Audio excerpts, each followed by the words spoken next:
I was just wanted to start off by saying, like you and Latavius got to kind of share the field for a bunch of snaps in the last game. I'm just curious, like when you're doing that, what kind of stress does that put on the defense in your mind? I mean, when we're on the field individually, they're stressed, and I think just putting us on the field at the same time, there's a lot that you got to account for. You got to account for more than you are able to account for within the frame of defense. So, you know, I think it's something that I think helps us, gives us a lot of variety, gives us a lot of different options. So, more of that, hopefully. And a lot of times when you're doing that, you're like operating out of the slot or something like that. Are you comfortable doing that? And like, did it take some time for you to get comfortable doing that? No, I'm comfortable doing it. I've been doing it for a while, so it's cool. I don't got no problem. Next question is from Brett Martell. Yeah, Alvin, question here about Drew and kind of his career in New Orleans. I know you were fairly young, but how much do you remember of his career before he got to New Orleans? Were you familiar with him as a Purdue guy or a Chargers guy? I wouldn't say Purdue. I don't know how old I was when he was at Purdue, but Chargers a little bit, but Saints. Everybody knows Drew Brees for the Saints. I mean, watching him was amazing, but playing with him, like you see why. You see why he's as decorated and as talked about as he is. He's the real deal. When you see all that he has been able to accomplish in New Orleans, is it kind of hard to believe that he was let go by another team, or is that or is that understandable on a certain professional level? I mean, it's business, but shit, that's not a business choice I would have made. I don't see how you do that, but I think I don't know. I don't want to speak for Drew, but I feel like if you ask him, he would be fine with what happened. I don't think he would change anything. That's just me speaking. I don't know. You might have to ask Drew. Right, and you can, I'm sure, see that it may have been good for him in that he has a certain special synergy you might have recognized with the coach. Oh yeah. Of course, him and Sean. I mean, that's talked about all the time. I don't really got to get too deep into that, but that was like a match made in heaven. Yeah. I mean, I'm happy it happened how it happened because, shoot, who knows who I would have been playing with. I'm happy I'm playing with Drew Brees. I mean, not to knock anybody else, but I'm happy it happened like this. Next question is from Amos Morale.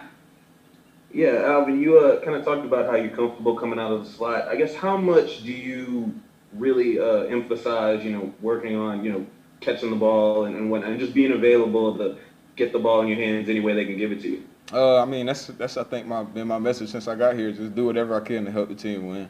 So being in the slot, lining up out wide, whatever I got to do, it's a lot. It's a lot of information, but it is what it is. As many ways as I can get the ball, be a decoy, whatever. I mean, if it make the concept work, then shoot, it is what it is. Next one's from Nick Underhill. Obviously, you guys would have rather had Mike out there for all these games, but is there possibly a silver lining that not having him there maybe forced other guys to step up and for everyone to become a little bit more comfortable and confident in what they're doing? Yeah, I mean, I think that's with any injury. I'm not even just talking about Mike. I mean, if anybody goes down, it's like it's a heightened sense of awareness. It's like, man, I got to step up. And I think, we got the type of team to where if somebody goes down, it's not really like a scramble or a mad dash to find who's next. Guys are preparing every day to be ready. Mike went down, unfortunately, and guys stepped up and had to fill his spot. It is what it is. It's like our league is 100% injury rate. So it's not about if an injury is going to happen, it's when, So we're prepared for that. I mean, it's something we prepared for. It is what it is. Have you seen Traquan come into his own a little bit more maybe this year than he was before? Yeah, definitely. I mean, it just comes with experience. I think he's got more experience. He's feeling good. He's more tuned into these concepts, alignments, assignments. It's like each year you get into each year you have in this league. It's like you kind of like knock off some of the little things. I mean, when you're a young player, you're worried about where you got to line up. You're worried about if you really know what you're doing on the play. But it's kind of like now he's coming into his own. He knows what to do. It's just to go do it. All he has left is to do it. Next one's from Luke Johnson. Alvin, can you describe what you saw in that fourth down play last week? And do you like it in those opportunities to take those like kind of shot plays downfield? Yeah, shoot. I mean, we ran it all week. Sean was like, I'm gonna call it. So when he called it, I knew. I'm like, well, it's probably gonna work. And just we got the look we wanted, and Drew threw a perfect ball. I just had to be where in the right spot for Drew to be able to get that ball. And I mean, anytime we get to convert on fourth down, I think it's big because that's probably the most annoying thing I think for a defense to deal with. Like you got a team fourth and 1, 4th and 3, 4th and 15, it don't matter. If you can't stop them on fourth down, it's disheartening. So I like taking the wheel, You all offensively have been like really, really good on fourth down in the last couple of years, especially something like 2/3 of your fourth down conversions you're making. So is that just like aggressiveness on Sean's part? What do you think that is? Yeah, I think it's Sean. Sometimes he gets in those modes. He's like, man, I'm going for it. I don't care. And we like that. I think I'll take us to go for it on fourth down. I'll take us to get it. If it's out of 5 times, I'll take us 4 out of 5 to get a fourth down conversion. But I'll leave that up to Sean. It is what it is on his part. Last one's from Amy Just. Yeah, you talked about injuries a little bit earlier, and one guy that's been playing a lot the past couple of years is Nick Easton, filling in for guys with injuries. How important has he been to y'all's success? Man, Nick is funny because his energy, like, he got like this thing about him, like his energy is noticeable, very noticeable. You could tell when he's in the huddle. You could tell. I mean, he's annoying guys on the defense. I mean, the ref is always telling him, "Hey, 6'2", you can't do that. You can't finish him like that or something." He's like, "Hey, he tried to do it to me." I'm like, "Nick, relax." But I mean, he brings an element to that line of like, just resiliency and toughness. I mean, he goes and gets it. He does what he's asked to do, plus some. So just having him there he's a great asset for our offense. All right, you're all set. Thanks, Yep. AK. Cool.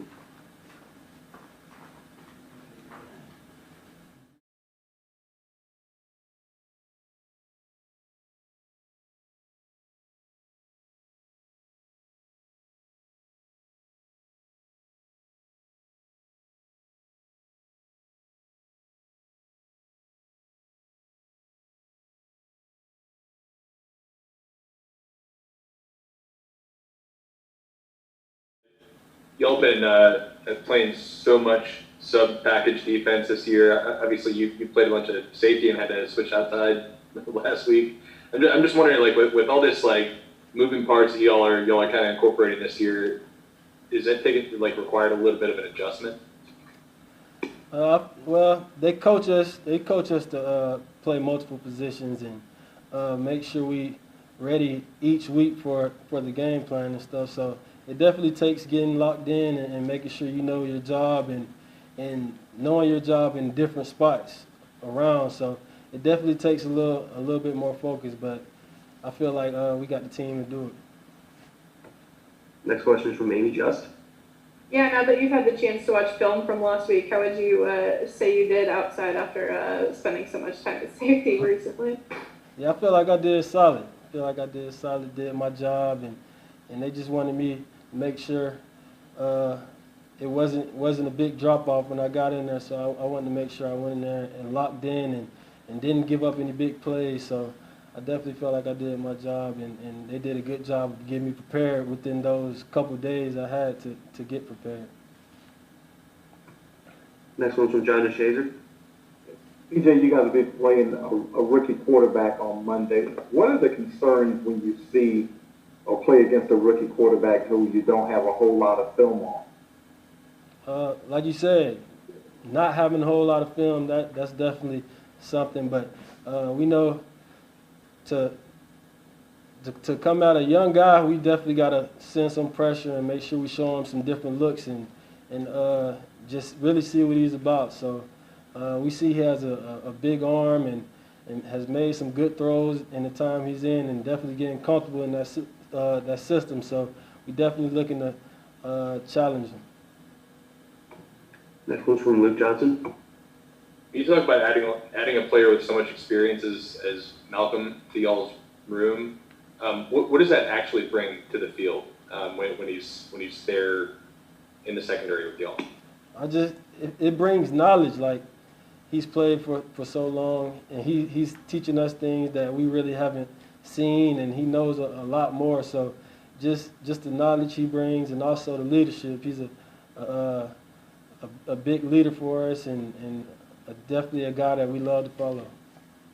Can you point to anything specific that like has represented what you just said? Like, has there been any moment where he's just kind of like that knowledge has helped you all out specifically this year? Nah, just overall. Because when we in the meetings talking about different plays and how we want to play different things, a lot of the times the way he's saying it was the way we might not have played it in the past, but we definitely switched to it. So it's just, I feel like it's overall a lot of little things, but nothing specific. Next one from Nick Underhill. DA and Sean have both kind of talked a little bit about some of the communication issues in the organization on the defense. And I guess from the outside looking in, for us, it's like they're a veteran team and everything's going to be all good. It'll be easy even without, the normal offseason. But is that like a new process every year to get reacclimated and to reestablish that communication? And like, why do you think that's kind of not been on point so far? Yeah, every year it's a new team. So we definitely got to get back on the same page. And I feel like just being better situationally and also taking away some of those flags, that would make the games a whole lot different. So I feel like it's some little things that we can definitely fix. Next one from Amos Morrell. Yeah, you kind of touched on the Chargers having that rookie quarterback, but that receiving core he's throwing to, just what have you seen from those guys on film? Obviously, you know that Keenan Allen's a guy that we all know, but what have you seen from that group? They're a good group, man. They put up big numbers every year. Keenan Allen, he a Pro Bowl guy, so just the route running from Keenan Allen, from Mike Williams being able to go get 50-50 balls, and then that tight end just having sure hands and stuff like that. So we just gotta lock in to when they're getting the ball and make sure we take those guys away. This one from Luke Johnson. Hey, I imagine Coach Payton and Dennis Allen have been really harping on the red zone defense. What's kind of been y'all's issue there? Why haven't y'all been successful yet this year? I feel like it's little things.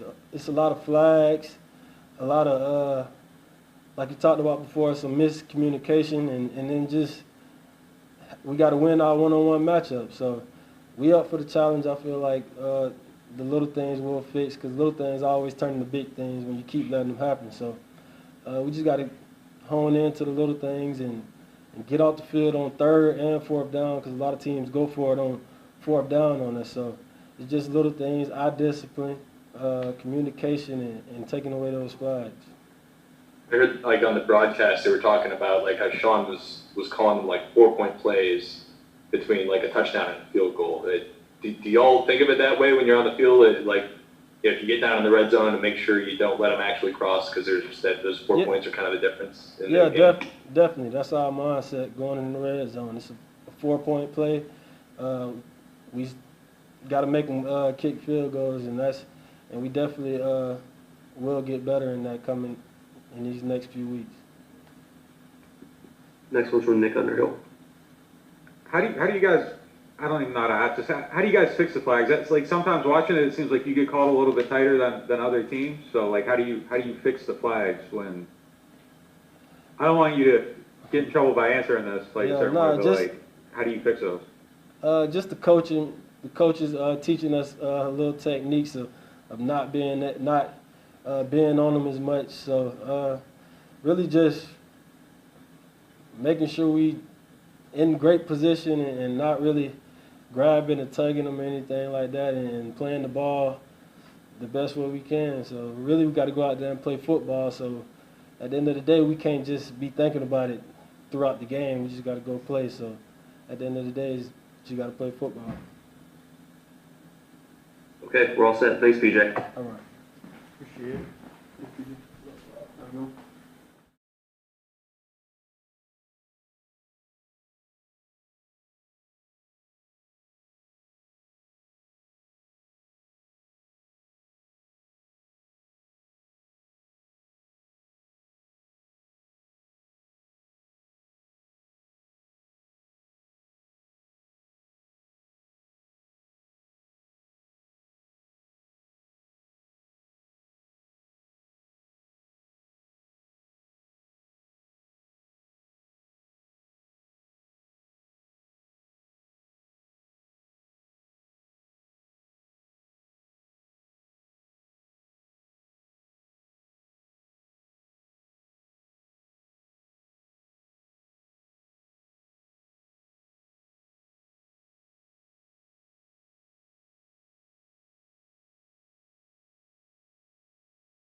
First one's from Luke Johnson. Luke? Hey Nick, just what stands out about the Chargers defensive front? I know they got the two really good ends, but is there anything else that stands out to you? Man, they're talented across the board. They got guys who can push the pocket. They got guys who can rush really well. So there's really not a weakness in their front. Next one's from Amy Just. Yeah, you've been called into duty several times at several different positions this year, like last year too. How do you keep finding that motivation when guys continue to go down and filling in for them wherever you need to be? Yeah, I don't think there's any motivation necessary. I mean, for me personally, the game's a joy to play. And just to be out there with my teammates and having fun and scoring points, it's fun in itself. So that's really my motivation. Next one's from Amos Morale. Yeah, kind of following up on that, the flexibility required to, kind of move from side to side on the line. I guess just what is involved in that for you particularly? I mean, look, this year's a little crazy for everybody, right? With COVID, the new requirements, bigger practice squad, flexibility is key. So, I mean, for me, it's a process every week, going in, getting your work in, getting sets in on each side is important just so you feel comfortable on the right and left and center if need be. So, yeah, I mean, it's a total package. I think everybody's got to be flexible this year, and it's something I try and pride myself on. Next one's from Luke Johnson. Nick, I don't want to say you weren't expecting to come in playing a lot this year, but the reality is they signed Andres to a big extension and then use a first-round pick on Caesar. So I just what were your expectations coming into 2020, and has this year just kind of been different just because of the way things are shaking out? It's a blessing to have so many talented teammates. You look around, you got, in the room with me, you got all-pro, first-rounders, Pro Bowl, all rookie. I mean, it's awesome to be around such talented guys, and it really makes my job when I go in there a lot easier. So, I have no complaints. It's a joy to play with these guys. Next one's from Nick Underhill. Nick, what's the process like just maintaining and building chemistry with, two different tackles on both sides? What do you do to keep that up? Yeah, I mean, reps is the number one thing, but those guys make my job so much easier. I mean, they're so talented, and the tape speaks for itself. But right and left, it's so fun to play with those guys. Next one's from Amy Just. Yeah, y'all got James back from suspension this week. What's it been like getting him back involved in things? James is awesome. We really missed him when he was gone. First of all, he's a great guy, great personality to have in the room. Really smart, really hard worker. So we're excited to have him back and get him back in the rotation and get him rolling. Next one's from Amos Morale. Yeah, we just talked to Alvin, and he mentioned the energy you bring when you're on the field, like in the huddle. He says he notices it. Is that something that you really try to bring with you on the field? Is making sure that you've got some energy and that everybody knows you're out there? It's funny you say that. I don't really think about it. That's just how I am when I'm out there. That's just how I play, and that's when I'm out there. It's fun, it's passionate, and just trying to enjoy the time. Next one's from Luke Johnson. Yeah, just kind of a follow-up on that, Nick. Do you, it's like a little flip switch when you go out in the game? It seems like you're a pretty low-key guy, and then, you get out there and you're kind of mixing it up a little bit. Is that who you are off the field, too, or is that, once the game starts, you just kind of have to be a different sort of mindset? I think you nailed it. I mean, when you're out there and competing like that at that level, you have to have a different mindset. So, people tell me I'm like that on the field. I don't really notice it, but it happens. So I guess you're right. Okay, I think we're all set. Thanks, Nick. All right, thank you guys. Thanks. That's it for today, guys.